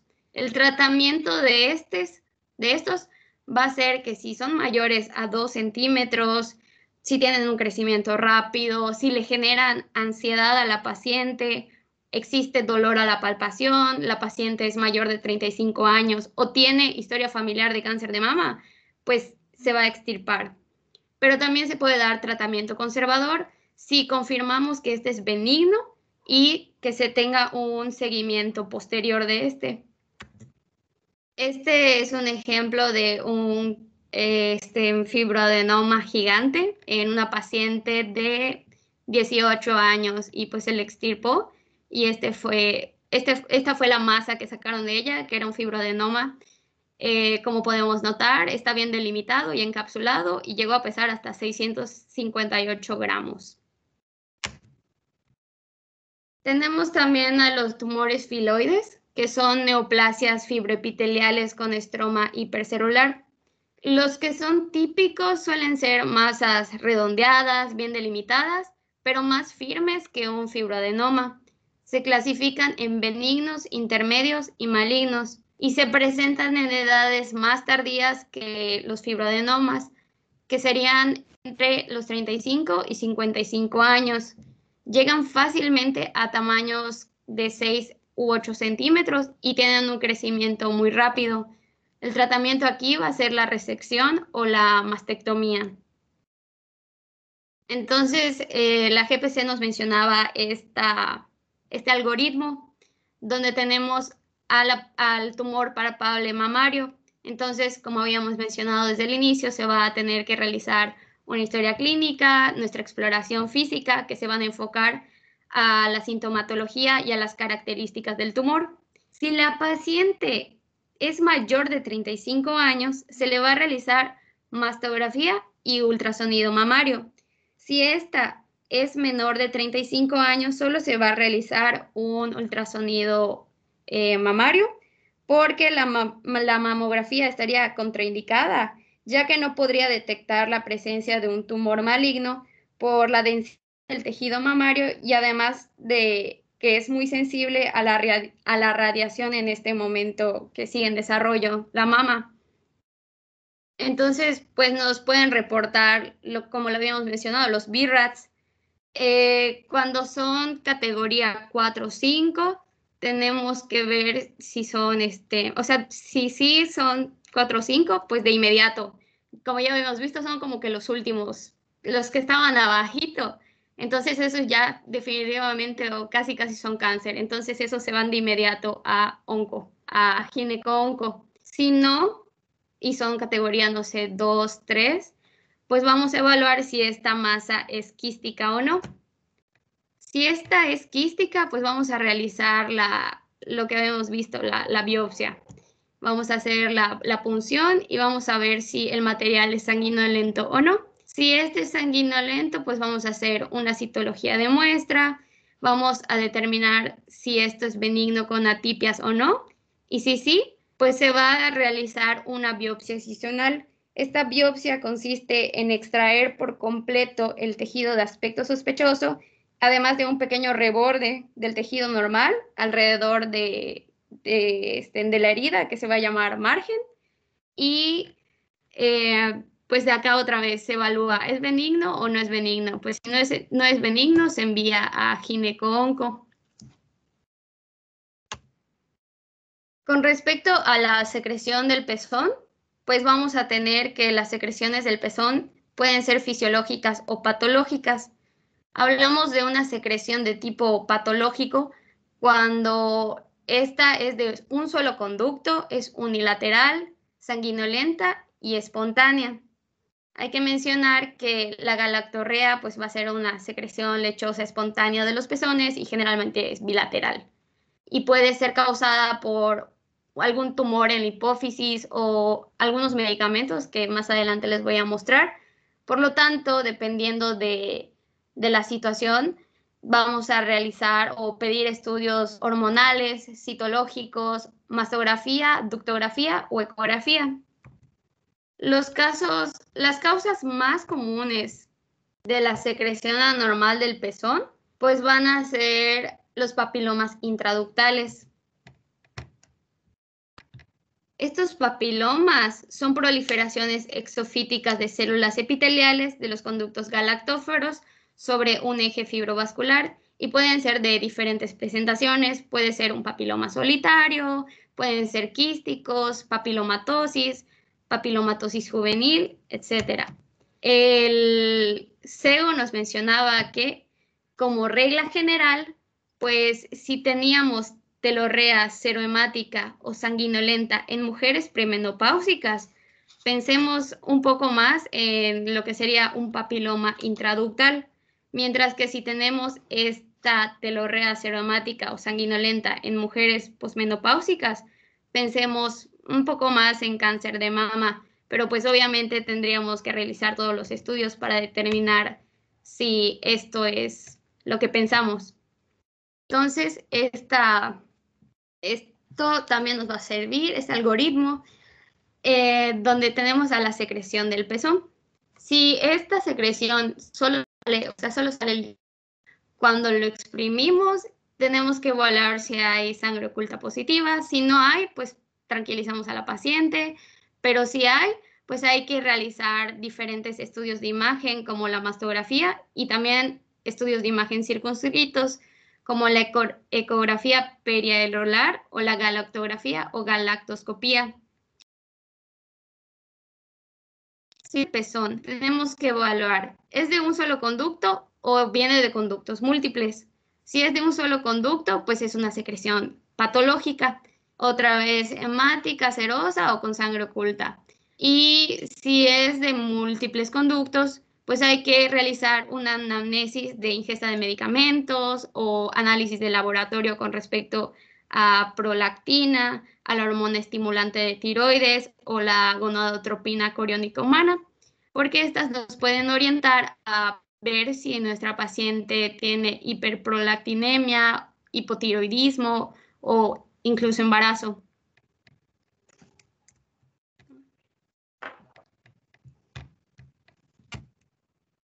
Este es el algoritmo de la GPC que nos vuelve a mencionar lo mismo que ya habíamos visto. Y de acá, pues obviamente con los resultados, si tenemos resultados de malignidad, pues obviamente se envía a gineco-onco de inmediato. Pero si no, pues, y tenemos que esta descarga espontánea es serosa o sanguinolenta, tenemos que realizar una citología y o biopsia. Si esta descarga es de color amarillo, café, verde o gris, podemos enviarlo a vigilancia en primer nivel. Y si esta es lechosa, pues vamos a determinar lo que son la prolactina y la hormona estimulante de la tiroides. Si salen resultados anormales, pues vamos a enviar al especialista y si no, pues envío a primer nivel. Algunos de los fármacos y hierbas que causan galactorrea, tenemos antidepresivos y ansiolíticos como son el alprazolam, la buspirona, la fluoxetina, antihipertensivos como son la metildopa, el verapamilo, hormonas como son los anticonceptivos hormonales combinados, estrógenos conjugados y medroxiprogesterona, inyecciones anticonceptivas de medroxiprogesterona, y también otros fármacos como son el danazol, la metoclopramida, el octreótido y hierbas como son el anís o la ortiga. Aquí nada más quiero comentar, sí, que te interrumpa. Cuando manejamos el danazol tenemos que tener el cuidado, sobre todo porque algunas pacientes tienden a desarrollar pues una gruesa, mejor les puede salir vello en la cara o a lo mejor se les cae el cabello, puede tener calvicie. Entonces sí hay que tener cuidado de cómo manejamos algunos fármacos, porque de hecho el danazol pues es un medicamento que puede utilizarse, no es tan caro, pero que sí puede tener este tipo de efectos adversos que hay que cuidar con las pacientes, ¿no? Adelante. Ok, doctora. Esa es toda mi parte, doctora. Este cuadro Sí, este cuadro es importante, sí sale en el examen, tienen que revisar las causas, por ejemplo, de galactorrea que se da cuando tenemos, pues no sé, pacientes que manejamos con antidepresivos. Recuerden que a veces, pues son pacientes que a lo mejor tienen un historial y que ameritan continuar su tratamiento, pues sabemos que lo primero que tenemos que preguntar cuando hay descargas de este tipo es si están sometidas a algún tratamiento médico. Entonces, preguntar si están tomando antidepresivos o antiansiolíticos o ansiolíticos, perdón, o si están tomando antihipertensivos, como por ejemplo la metildopa o a lo mejor el atenolol, que son de los más frecuentes, y pues de ahí es que podemos nosotros saber qué es la razón o la justificación por la cual estén presentando galactorreas, ¿no? Entonces sí es importante interrogar y saber específicamente eso, ¿no? Saber qué medicamentos o qué sustancias pueden generar pues que se dé la galactorrea. Muy bien, algo que quieran preguntar realmente en relación a las alteraciones mamarias, pues nada más es importante saber el aspecto también preventivo.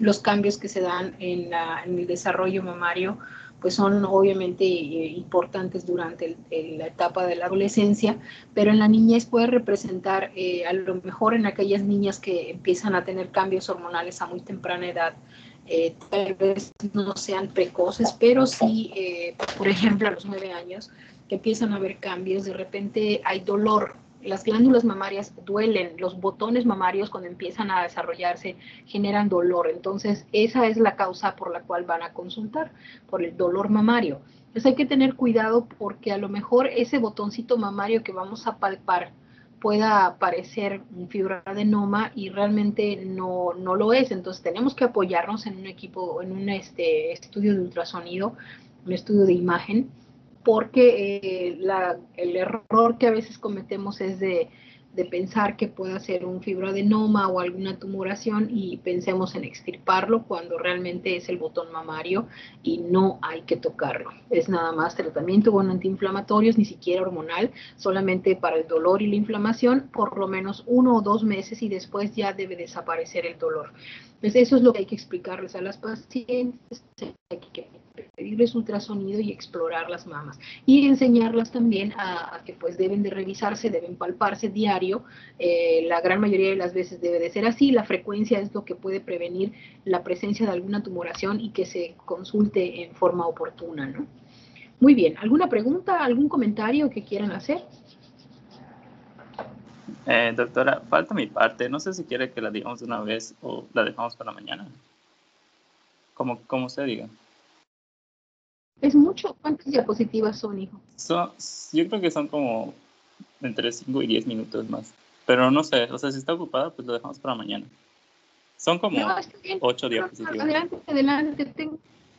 Ok. Está bien, adelante.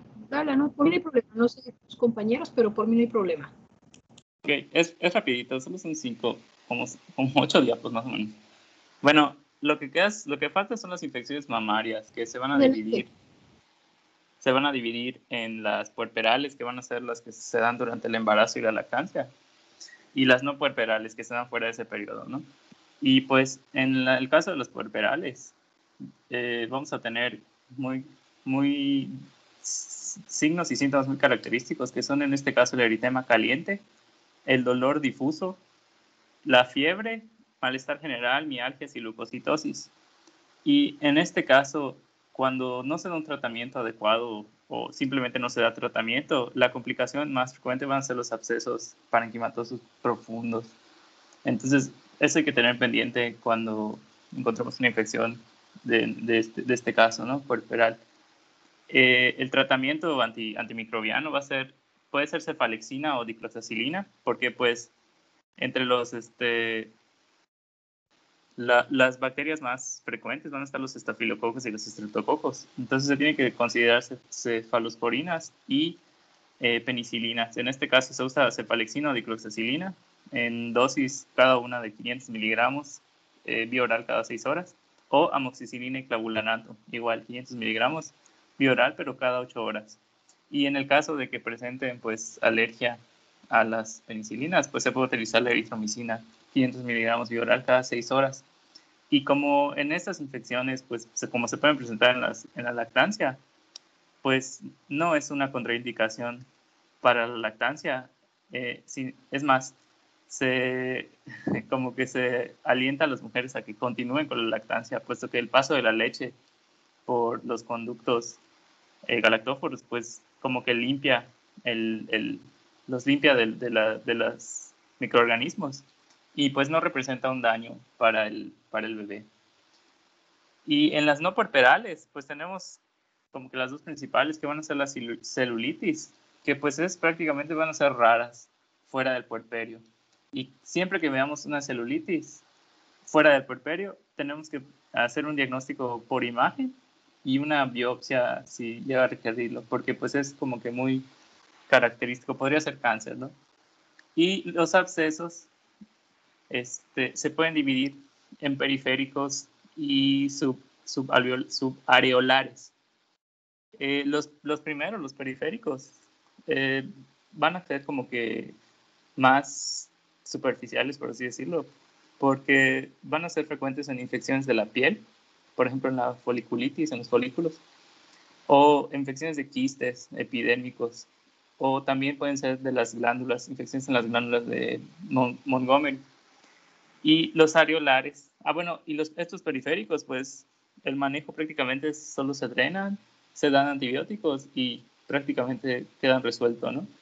En cambio, los subareolares van a estar como que un poco más profundos, debajo a un lado de la areola. Y estos son un poco más como que difíciles de tratar porque estos recurren hasta en el 40% de los casos. Y pues en estos casos se tendría que considerar como que la extirpación completa del absceso, o sea, completa, o sea, más invasiva que la anterior, y un drenaje quirúrgico, porque pues es muy recurrente, ¿no? Si puedes pasar a la siguiente, Sara, por favor.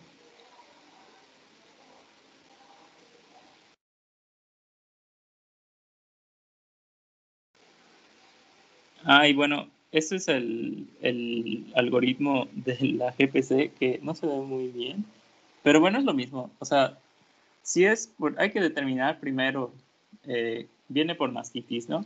Se hace la entrevista, la exploración física y luego nos enfocamos en si es puerperal o no. En el caso de que sí es puerperal, pues se dan como que no sé si le puedes hacer zoom a la partecita de ahí. Ahí.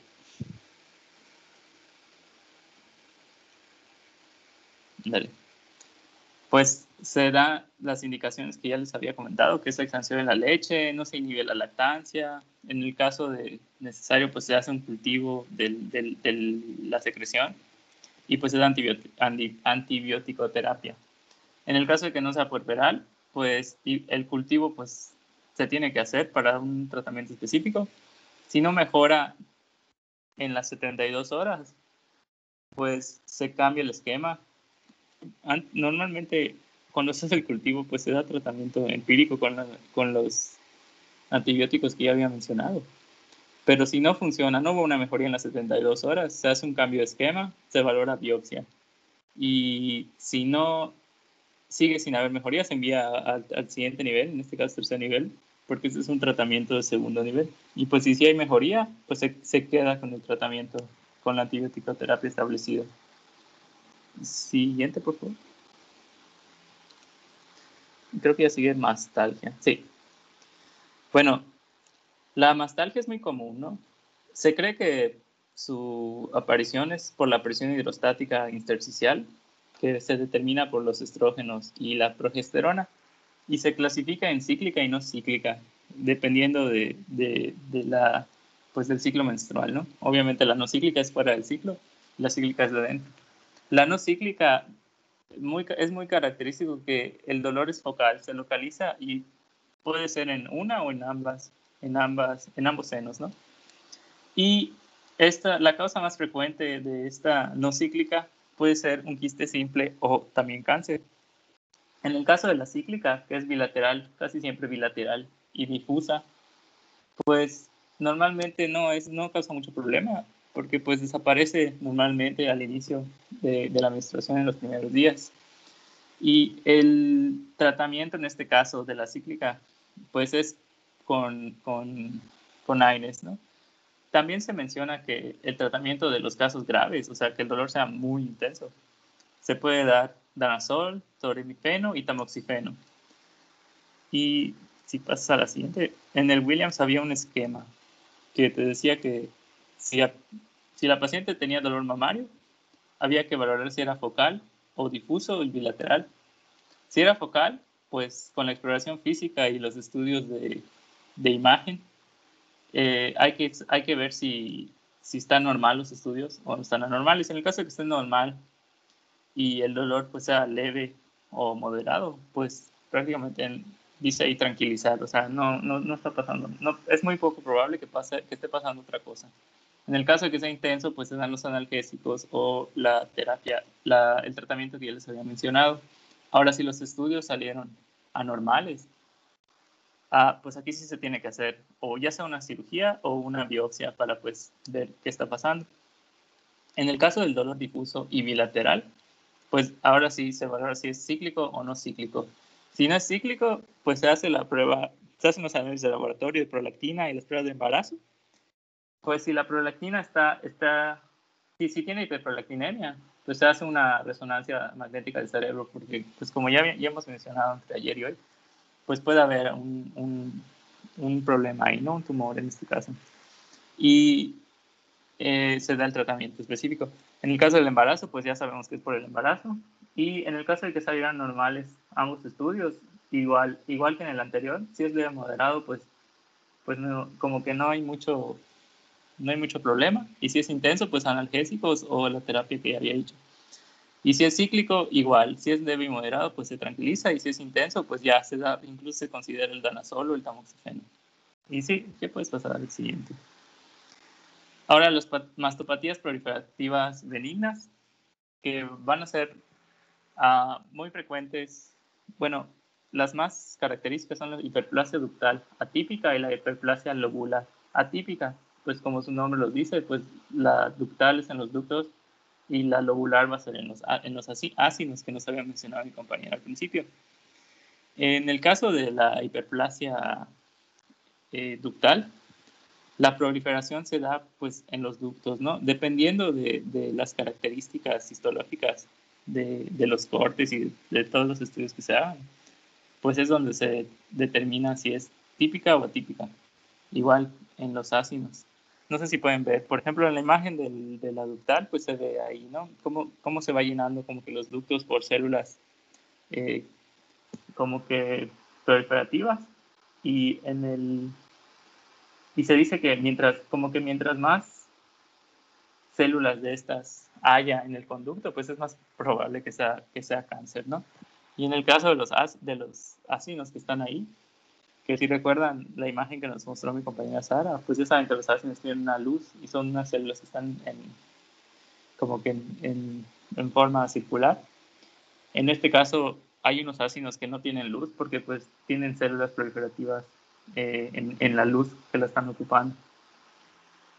Y igual mencionaban en el Williams, si puedes pasar lo siguiente, Sara, ya para acabar eso. Pues mencionaban el carcinoma lobular in situ, que si no es como que el cáncer más frecuente, o sea, el más letal, por así decirlo, de los cánceres de mama, pues va a ser como que no se considera un precursor directo del cáncer mamario, pero sí es como que un indicador de riesgo. Este riesgo aumenta 1% anualmente y pues si hay antecedentes de cáncer mamario, pues obviamente el riesgo es mayor, ¿no? Este va a tender a ser multifocal y bilateral y pues el manejo es muy parecido, de hecho es lo mismo que nos comentaba mi compañera Sara anteriormente. En el caso de las mamografías y todo esto, pues va a ser vigilancia estrecha. En este caso sí se considera la quimioprevención, o sea, la quimioterapia. Y también la mastectomía profiláctica bilateral, o sea, el retiro de las mamas, el tejido mamario, incluso el pezón con la areola. Y pues el monitoreo van a ser dos exploraciones físicas al año con mastografía y resonancia magnética. En este caso, el uso del tamoxifeno puede reducir hasta el 56% del avance a cáncer. Y la última va a ser el carcinoma ductal in situ. En las células como que rellenan las porciones de los conductos, ¿no? Que ya les había mostrado. Sí, pero no van a atravesar la membrana basal. Este cáncer se clasifica como de estadio 0, como que todavía hay algo que hacer, o sea, como que es muy poco invasivo.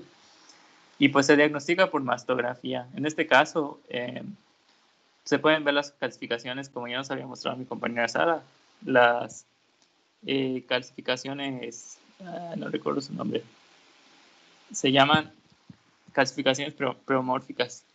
Y pues si lo ven, son como esos puntitos blancos que están en la imagen.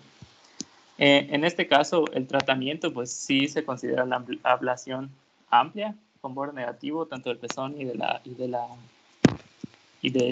aureola, o la mastectomía ya de plano. Y después de cualquiera de las dos de intervenciones que escojamos, pues hay que dar radioterapia para evitar que siga avanzando a un cáncer, ¿no?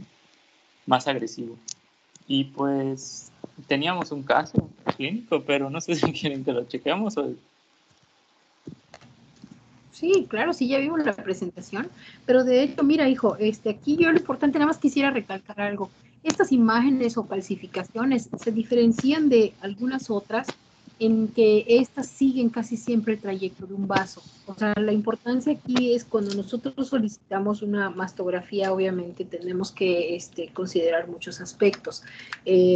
Las imágenes que podemos nosotros apreciar como calcificaciones, estas se pueden conocer también como calcificaciones pleomórficas. En particular se caracterizan porque su formación o su trayectoria casi siempre está seguida de la dirección o trayectoria que siguen los vasos en la glándula mamaria. Por eso son tan específicas y son tan particulares, ¿no? Y hay diferentes formas, hay diferentes tipos de calcificaciones. Creo que tengo una imagen en una de mis presentaciones, a ver si en la próxima clase se las pueda pasar, o a lo mejor igual creo que está en la presentación de la doctora Sarina. No sé si antes de continuar con el caso, si pudieron hablar con su profesor para saber si el lunes puede la doctora Sarina verles a la 1.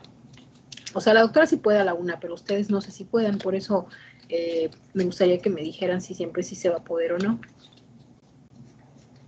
Doctora, de hecho, creo que le mandé un mensaje.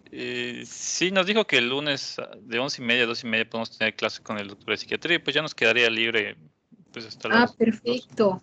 Perfecto. No les voy a poder contestar porque mi teléfono ayer se me cayó y se me rompió toda la pantalla.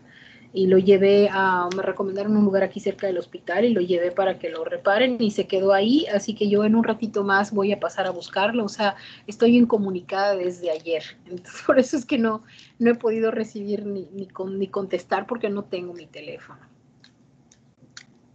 Ok, doctora. Teníamos otra duda respecto a aprovechando respecto a la fecha del examen.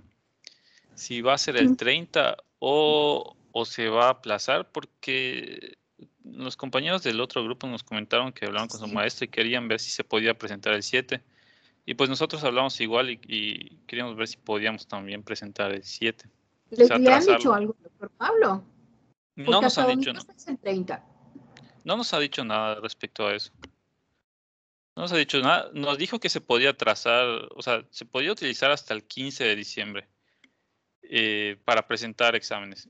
Y, por ejemplo, psiquiatría lo vamos a presentar, si no me equivoco, el 14, 15. No les conviene mucho seguir atrasando la fecha, ¿eh? O sea, yo soy de la opinión de que mejor se presente el 30, pero si el otro grupo ya se puso de acuerdo, yo no he visto a la doctora Anabel, de verdad, no he podido, a pesar de que estamos juntas en el hospital, pues hay mucho trabajo, no he podido hablar con ella, pero le voy a preguntar hoy en la tarde que ya tengo de vuelta el teléfono, eso espero. Y les comento el lunes si les parece, porque yo no he hablado con el doctor Pablo hasta donde sé. Creo que ha tenido algunas situaciones personales delicadas, creo que ya no va a seguir dando clases de pediatría a partir de enero, pero conmigo no ha hablado. Entonces, déjenme comunicarme con él hoy. Me voy a comunicar primero con Anabel, después con el doctor, y yo les comento a ustedes sobre qué acordamos. ¿Sale? Ok, doctora, gracias. No, al contrario, a ustedes. Vamos a ver el caso clínico y terminamos la clase. Bueno, el caso clínico es de una paciente femenina de 12 años de edad y pues es llevada a consulta porque tiene un aumento del tamaño de la mama izquierda en un lapso de 3 meses y no tiene antecedentes personales de importancia, no ha tenido cirugías previas, no ha consumido ningún medicamento y tampoco tiene alergias conocidas.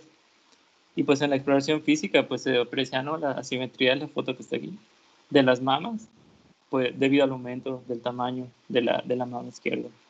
Y pues la forma de la areola y el pezón pues prácticamente están conservadas. Y pues a la exploración física se palpa una tumoración de bordes delimitados y con consistencia homogénea, blanda, que ocupa toda la glándula mamaria y mide aproximadamente 20 centímetros. Y pues las preguntas son las siguientes. ¿Cuál es el estudio de imagen más adecuado para la edad de la paciente? Tiene 12 años. Cualquiera que quiera responder.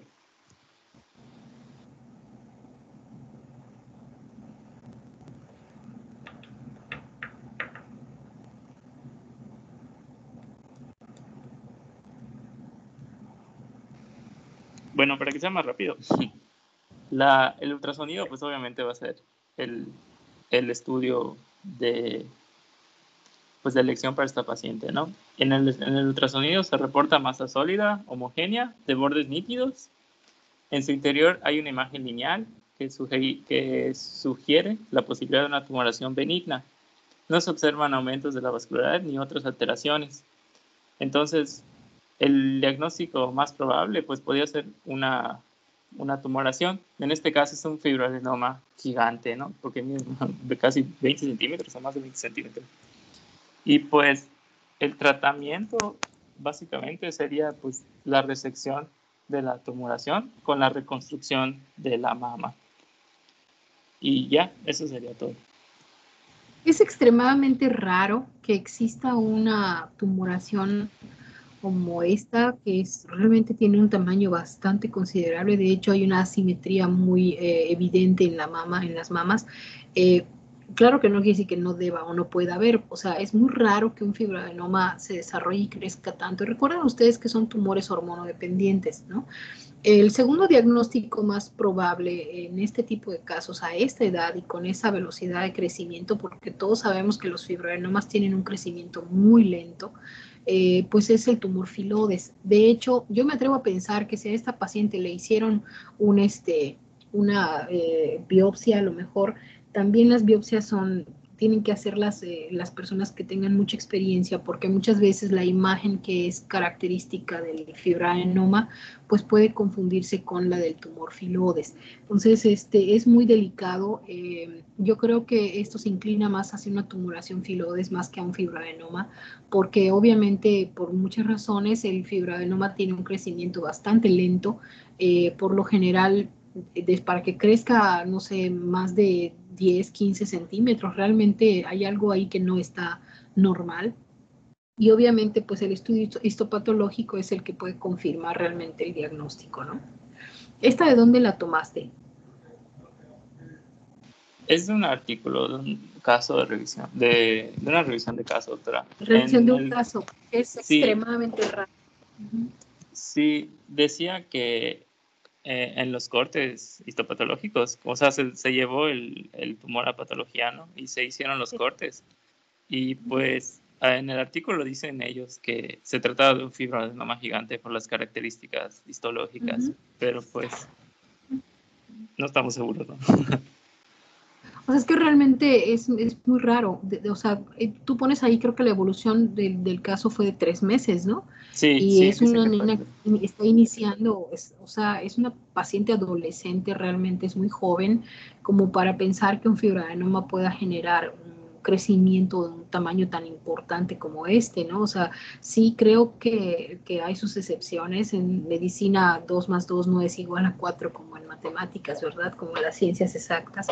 Pero pues obviamente aquí tendríamos nosotros que ver los cortes.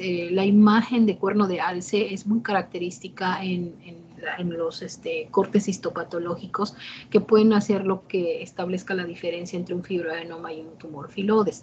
Pero bueno, lo importante aquí es que sepamos qué es lo que vamos a hacer. No le podemos solicitar una mastografía. ¿Por qué? Pues porque la densidad mamaria es muy grande en esta edad. O sea, a esta edad la mama es muy, muy densa y obviamente no se puede identificar con claridad algún otro dato o alguna otra imagen sugestiva de un cáncer. Pero pues obviamente es necesario hacer una intervención quirúrgica una vez que tengamos el diagnóstico. Y para eso, pues obviamente existen muchas técnicas.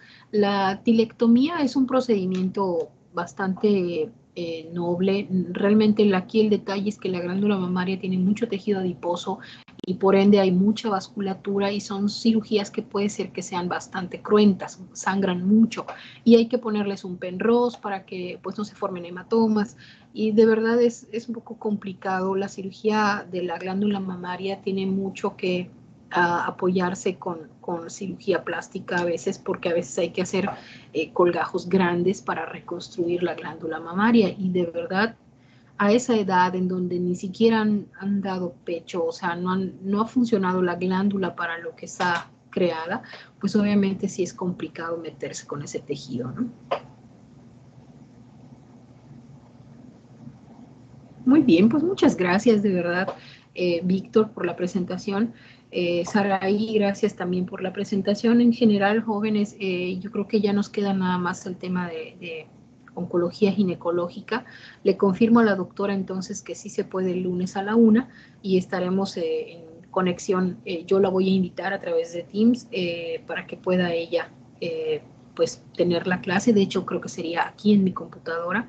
Yo voy a estar aquí con ustedes para que podamos ya finalizar el curso. Sin embargo, les comento o les adelanto que el examen no va a incluir cáncer. Oncología ginecológica lo vamos a ver para completar el programa porque así lo pide, pero creo que lo importante más que nada es el diagnóstico oportuno. Si acaso llegara a venir alguna pregunta sería para hacer prácticos, la cuestión sobre prevención, epidemiología, tal vez un poquito, pero vamos a tratar de que no entren preguntas sobre cáncer. Muy bien, nos vemos entonces el lunes a la 1. Muchas gracias por todo, por estar presentes y pues obviamente cualquier situación a partir de las 3:30 que yo vaya por mi teléfono, yo creo que ya en una media hora ya tendré mi teléfono conmigo, espero que así sea y ya nos podemos comunicar por el WhatsApp. Y yo hablo con el doctor Pablo y les comento. ¿Sale? Ok, doctora. Gracias, doctora. Ok, gracias, doctora. Buenas tardes. No, Buen día. al contrario. Gracias, doctora. Este último tema Gracias, en lo doctora. particular, a mí me gusta mucho todo lo relacionado con la exploración física. A mí sí me gusta revisar a mis pacientes. Yo creo que es parte importante. Recuerden que si tienen ustedes que revisar a alguna paciente, traten siempre de estar acompañados por un personal de enfermería o por el familiar. Y la exploración física es indispensable. La glándula mamaria embriológicamente empieza su formación a las 5 semanas y obviamente el desarrollo tiene que tener, pues uno, el conocimiento de cómo se van desarrollando para poder saber específicamente qué situación podemos tener dependiendo de la edad de las pacientes. La exploración física es fundamental. Hay que palpar, hay que valorar, comparar. Inclusive al momento de ponerlo en el expediente hay que hacer un dibujo porque el esquema prácticamente nos ayuda mucho para saber exactamente dónde está la lesión y pues los estudios de imagen que son los que nos apoyan como siempre, ¿verdad? El ultrasonido, la mastografía dependiendo de la edad y saber sobre todo hacer una anamnesis correcta en este tipo de casos. El antecedente mamario de cáncer o de línea materna de alguna tumoración en la mama nos ayuda muchísimo y cambia el manejo y la perspectiva que podamos tener en pacientes con una tumoración mamaria. Muy bien, pues nos vemos entonces el lunes, jóvenes, a la 1 de la tarde. Les mando un mensajito el fin de semana, para que estemos en contacto. ¿Sale? Cuídense mucho, que tengan bonita tarde. Nos vemos entonces.